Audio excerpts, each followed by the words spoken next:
Welcome to Q&A practice. Let's start out with a little warm-up. We'll finish up this Q&A that we were working on before. It's just a couple of pages left, so we'll just get our fingers moving and then we'll get into some different Q&A. All right, let's start out with defense attorney. Ready? Here we go. And why is that? Because they were doing illegal activity and you didn't want to be any part of that, right? No, I did not. Were you a part of their illegal activities? No. You gave some testimony earlier today about some lingerie being placed on the dartboard in your living room. Is that correct? It was a pair of ladies' underwear, okay, and you did not see Officer Rice put that underwear on the dartboard, did you? I'm not sure exactly who put it there, but he's the one who questioned me over and over if they were mine and made light of it and made a joke about it. Yes, okay, but the question to you, you did not see Bob Rice place that underwear on the dartboard, did you? I don't remember if it was him that put it there, but it was him that kept making comments to the other officers and to me about it. Object, non-responsive, Your Honor. All right, sustained. Motion to strike. Anything after I don't remember if it was him will be stricken. All right, ma'am. Remember when I talked to you when you first sat down to not offer explanations to your answers. Sometimes things can be answered fairly with a yes or no, or sometimes you have to say, I don't remember. Once you've said that yes or no, or I don't remember, that's the end of the answer, okay?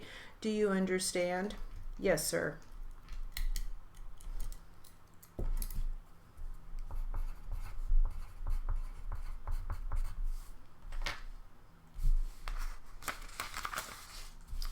Right. Hopefully your fingers are warmed up.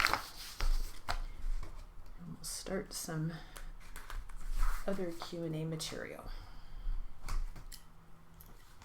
We'll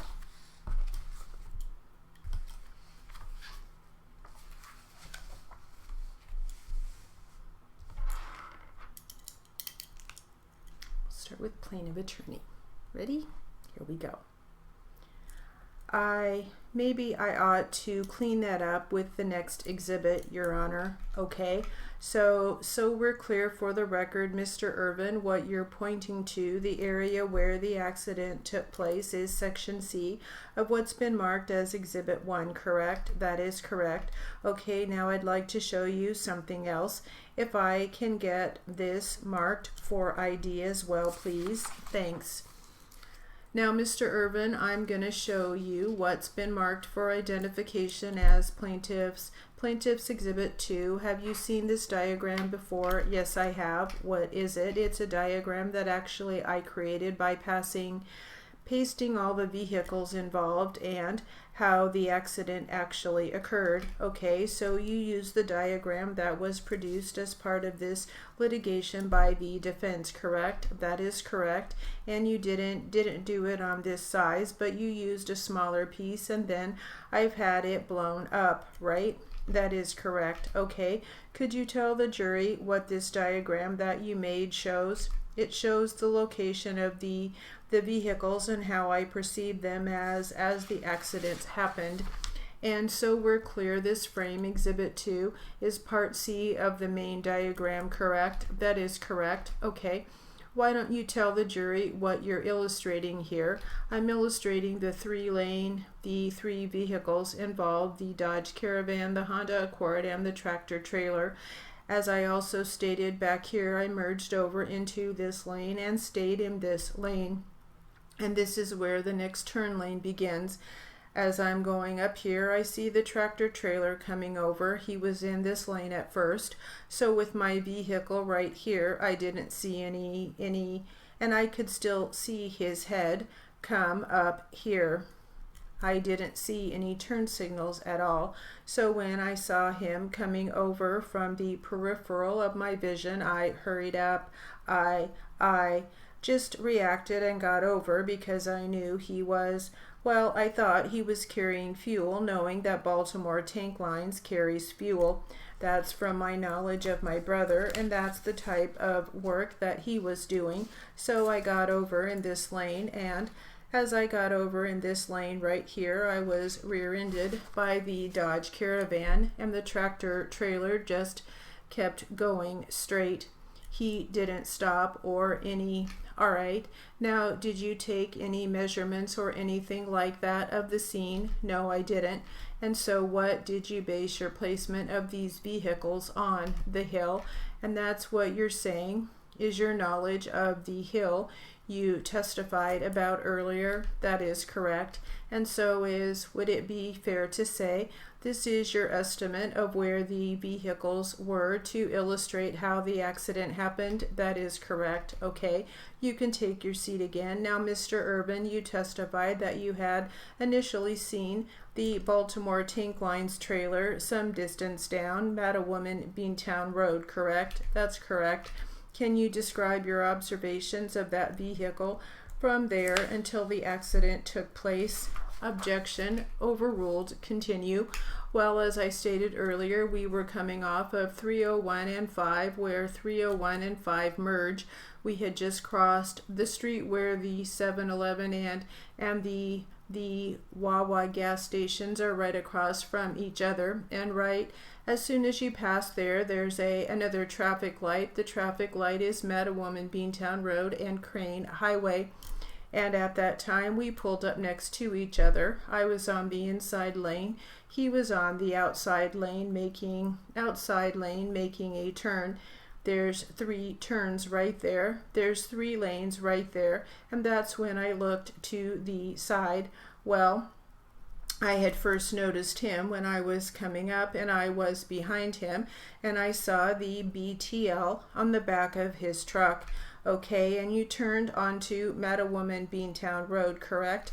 I made a left turn on Mattawoman Beantown Road, and after you make that left turn onto Mattawoman Beantown Road, what does Mattawoman Beantown Road look like there in terms of the lanes?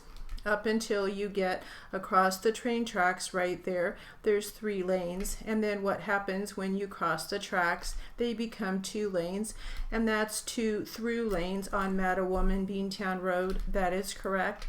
And after that turn happened, where were you in relation to the tractor trailer? I was in the left lane. We were at one time side by side, but he accelerated past me. The speed limit on that route is 45 miles an hour. I was doing 45 miles an hour. Objection, Your Honor. Approach, please. Okay. Your Honor, this is exactly why I objected initially, because they're trying to offer testimony of some alleged improper driving by my client prior to the accident, which is clearly impermissible under Maryland law.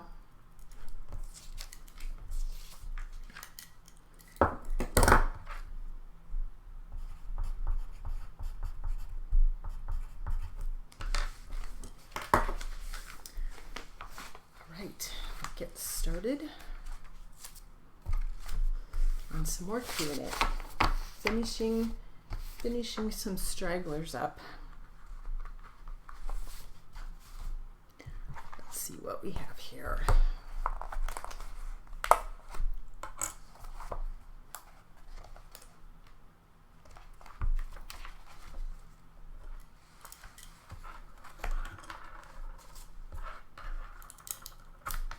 A good variety of practice, though. That's good. That's fun.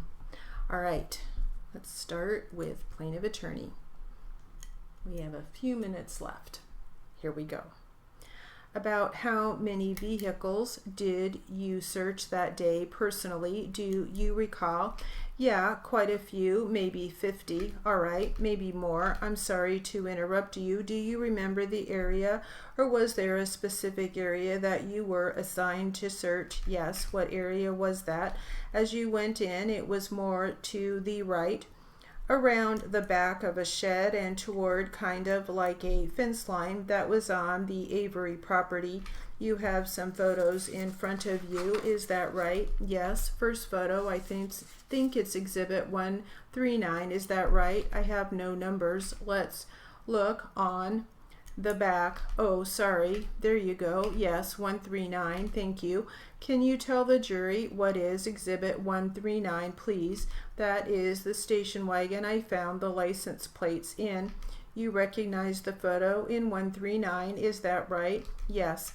We're just going to talk about that one first for a minute. Going to show the jury now what's been identified as exhibit number 139, and if you could refer to the large screen up here for us, tell us what we're looking for. There's a laser pointer if that will help you. You are actually looking, I don't know what the direction is, I think it's toward the south, but there's a road they are standing on, that's the edge of the property, and it's right along a fence line that kind of contains the property. And from where you are standing to your left would be the entrance to the property. You would actually go through that and around that blue building to come in. That's the way we came in. Do you recognize this station wagon? Yes. Did you search or look in this station wagon? Yes. Tell the jury how you did that, please. I was just walking along. I was actually on the driver's side searching, and there was a bunch of weeds. We crawled through the weeds and looked in, and I peered in the back, and behind that would be the passenger side seat. The back seat was folded down flat, and behind the passenger side seat was a set of what ended up to be license plates, but at that time were folded like in three different, folded twice inward, so you could not see a number or anything on them.